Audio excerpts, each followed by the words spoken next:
Welcome to livingpianos.com. Robert Esther here with one of my favorite pieces to teach, Le Dieu, or The Farewell by Burgmuller.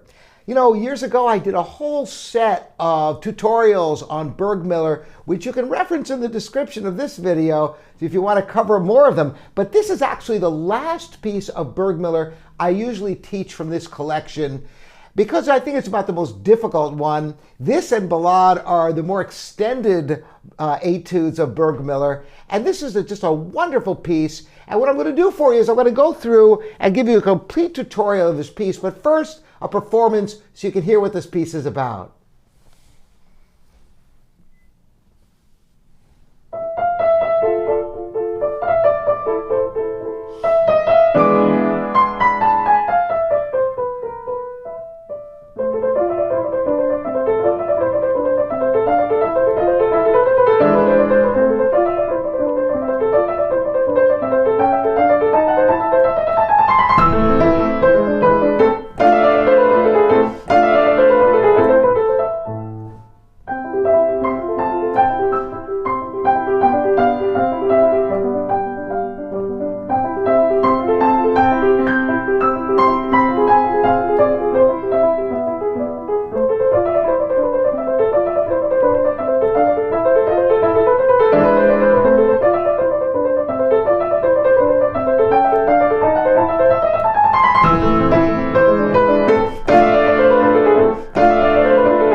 Truly great music that's accessible even if you don't have a virtuoso technique. That's what's so great about this whole set of pieces. So now I'm going to break it down for you and show you each section and the challenges of this piece and how to practice it, how to learn it, all of it. So sit back and get ready. So the first thing that you'll notice about this piece is that the very first few measures are completely different from the rest of the piece.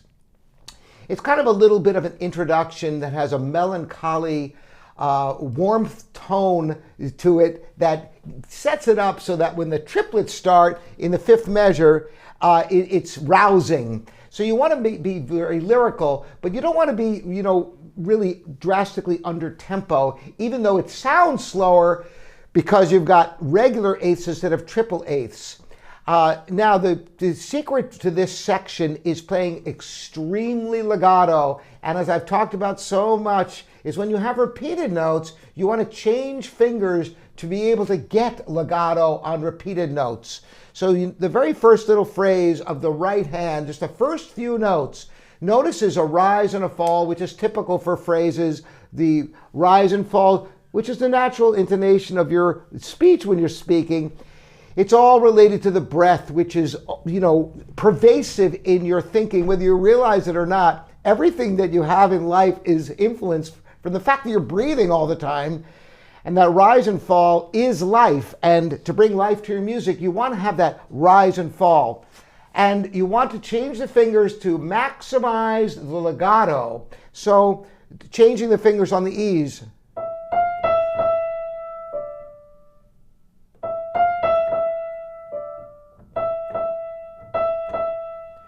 And the secret to be able to get those E's so legato is one finger is going up while the other finger is going down, and the arm and the hand have no motion whatsoever. If you move the arm or the hand, that's the sound you'll get. If you use the same finger, you'll get that sound too. But to get that smoothness, changing the finger where, in this case, the third finger is coming up and the second finger is going down. Now, when you try this, you might experience this, where the second note doesn't play.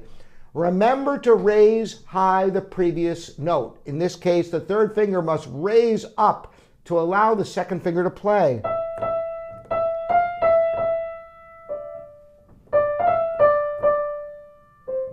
And there, the fingering is opposite. It's 2 to 3, because you start on the third finger, and then you start on the second finger, 2 to 3. So that's the way to approach those opening notes. Then you have this big sforzando, decrescendo, all legato with a rallentando, and then we get into the meat of the work, all these triplets, and you have an ABA form. Introduction, ABA, meaning that you have a whole section, a contrasting middle section, and a repeat of the initial section. That's the A to the B to the A, and then a little coda at the very end. Introduction, ABA, coda. That's the form of the piece. So we're starting now with the A section. And at first, naturally, what you'll want to do to practice this is get out your trusty metronome, find a tempo which you can play absolutely securely. Don't worry if it's drastically under tempo. It doesn't matter how slow it is, as long as you have the security to play each finger definitely, evenly, securely, without moving the arm, but just using the fingers, and delineate each finger by releasing previously played fingers, raising them high enough so you don't get sloppiness, because you don't want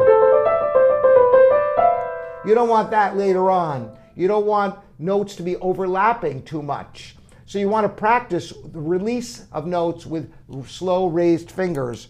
So to give you a little demonstration of that.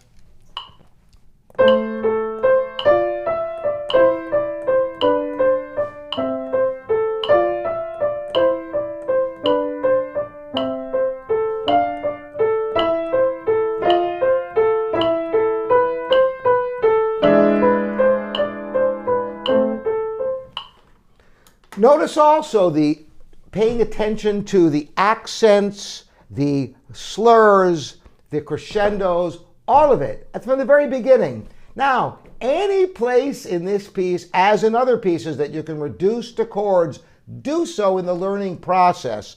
For example, the third measure of the a tempo, you have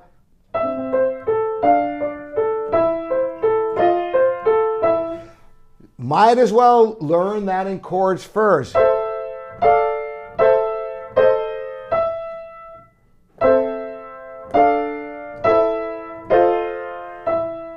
Makes it much easier to learn. Now, any of you who have followed me for any length of time, you all know that the first thing I do with a piece after reading through it a couple of times is to memorize it.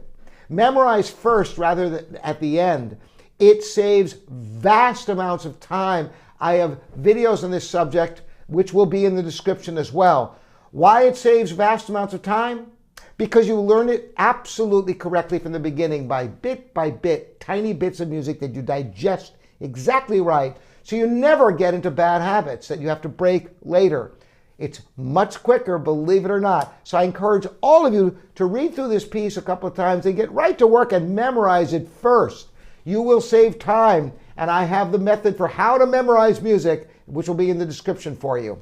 So anyway, this goes on, and this whole section really, after you've been able to play it successfully and accurately, you can work through all of it that way, but you might want to zero in later when you have the whole thing learned, or if you memorize it, or even if you're playing it with a score, where you can play this whole first section up to where it goes to the key change. Now the key change occurs, but you don't have a change of key signature because it goes from A minor to C major, which neither one has any sharps or flats in the key signature. But the middle section is the C major section, where you have the triplets then in the left hand instead of the right hand. So that whole section is pretty homogeneous. So whatever you do in one part of it should translate to all of it.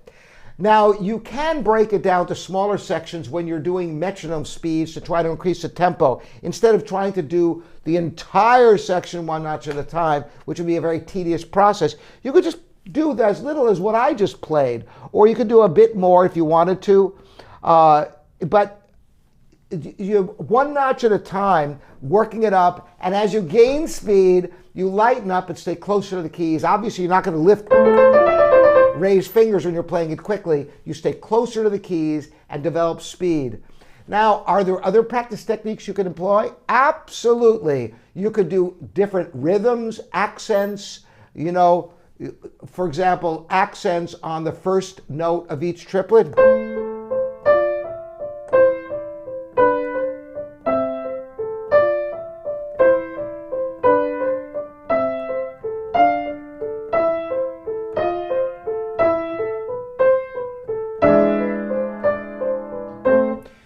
Notice when you're doing accents that it's not pushing with your arm, it's just fingers. You want to train your fingers where the hands play together, which is why accenting the first note of each triplet identifies in your hand where the two hands play together.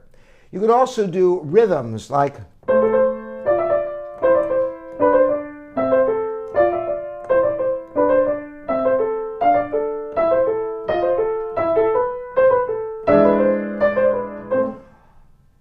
and you could do different note groups that enable you to get the fluidity of your hand, like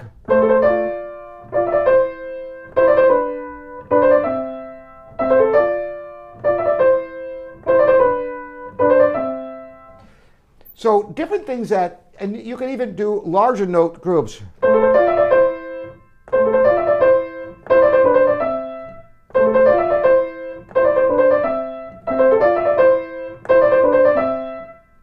So there are all different techniques that you can utilize in order to gain the fluency.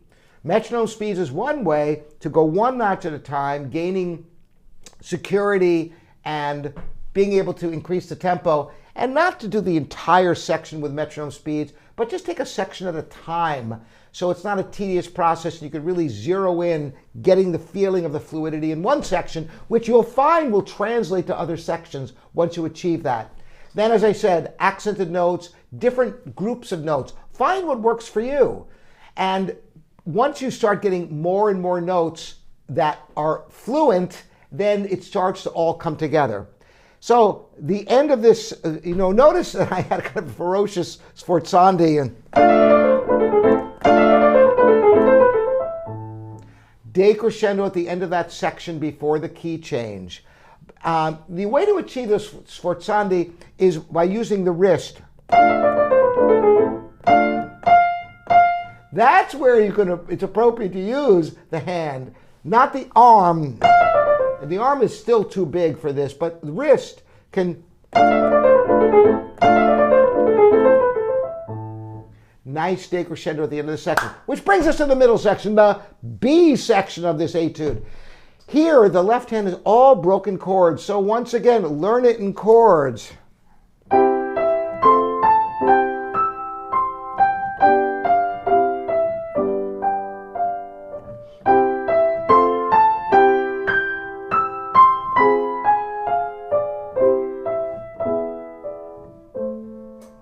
Now, you don't have to necessarily learn the entire section. As a matter of fact, if you ever watch me practice, and I have videos of me practicing how to approach a new piece, then I should put all these in the description for you. I give myself little teeny tiny phrases to learn at a time. That way I can absorb them thoroughly and not have to go back later and fill in what I didn't get quite right the first time. And then, worse yet, have music that I played over and over, not getting all the details quite right. And I suggest you do the same thing. So you could just learn this much. The first three chords, which is the first chord, the C major chord, the F major chord in the second inversion, and back to the C major chord. That's not hard to learn. So you learn just that much. And then the melody won't be very hard to learn that much. So you learn two measures at a time. Then, of course, the hard part, put it in together. Put it in together, the hands together, with the left hand chord in chords.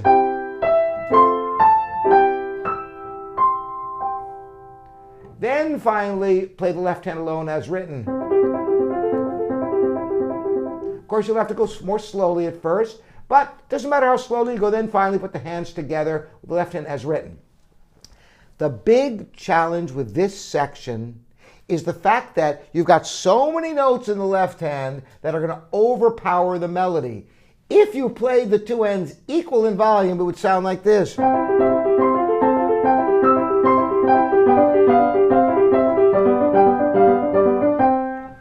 Because the right hand is fading away as the piano does, especially in the higher register. And you have these notes, pounding away on every triplet eighth. So you've got to exaggerate the difference between the volume of the melody in the right hand and the accompaniment in the left hand tremendously. And the way to do that is to have a lot of weight of the arms supported by the fingers and have that weight transfer from finger to finger. So there's a lot of weight that the fingers are supporting, and it's not pushing separately for each note. Otherwise, you'll get this sound. There's no line there. But if you let the weight of the arm support by the finger and transfer, you'll get that tone. And then the left hand, leave the fingers right on the surface of the keys, rounded fingers with a minimal amount of motion, and then you can get this balance.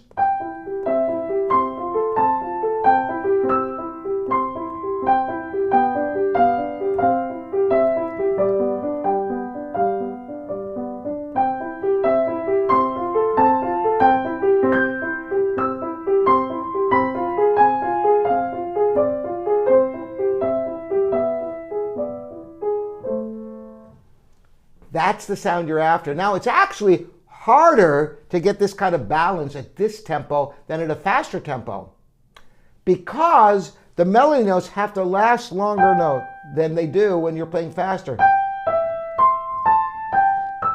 compared to fading out.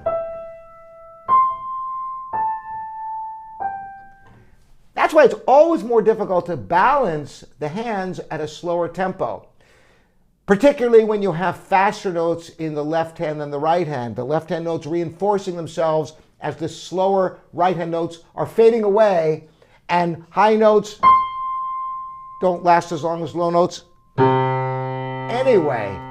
So you have a compounding of challenges to bring that melody out. The other thing you may have noticed as I was playing it, it's a double whammy, because you not only have to be able to have the melody above the left hand, which is hard enough for all the myriad reasons I just articulated, but you also want to have a line so that it's not just static notes.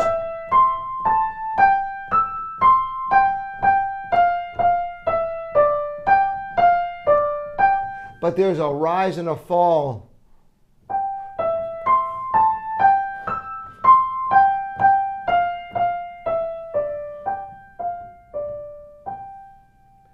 So about a 4-measure phrase, and then again another 4-measure phrase.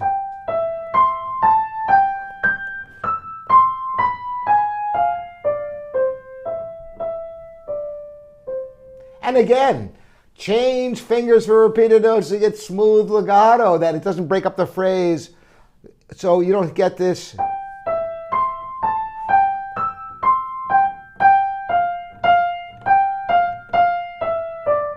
You want smoothness. I know there are ends of slurs, but try as you might. Repeated notes can never be connected because of the mechanism of the damper, which goes on the string. And so if you try to play it as legato as possible, it will still be the end of a slur. It will still be slightly detached, which is exactly what you want. So again, the weight of the arm, which increases in the middle of the phrase and decreases at the end of the phrase.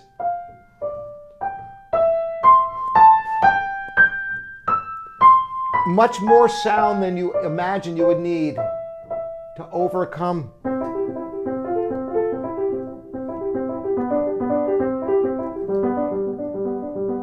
Now you might wonder how to get those notes even. Well, once again, you could do a myriad of different techniques. The accent,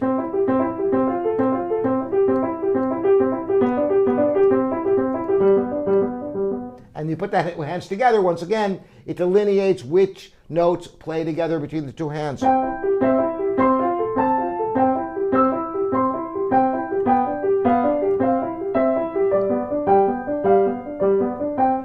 Doing it with the finger, once again. An interesting technique, of course, you could do rhythms and such. Another interesting technique is leave out the third note.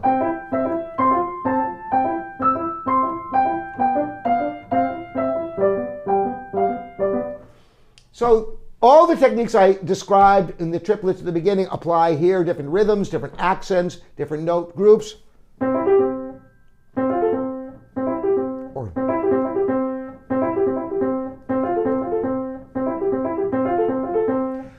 all these different techniques of practice. And of course, metronome speeds, progressively faster metronome speeds, a notch at a time. And once again, you don't have to do the entire section with the metronome.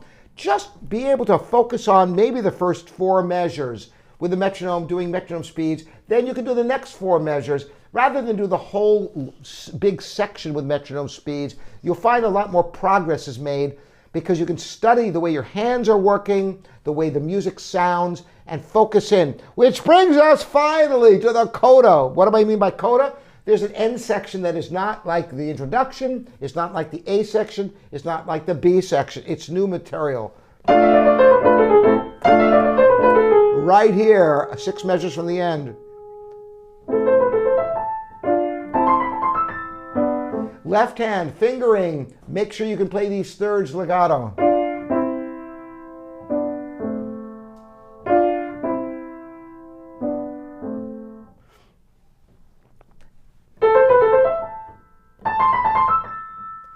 And each one of those should be just one group of notes.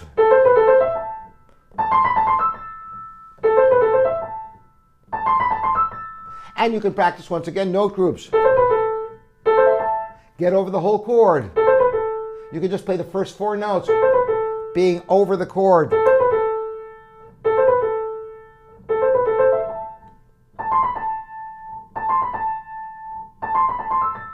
So easy to play the notes when you're over them before you need to play them. So practice that first.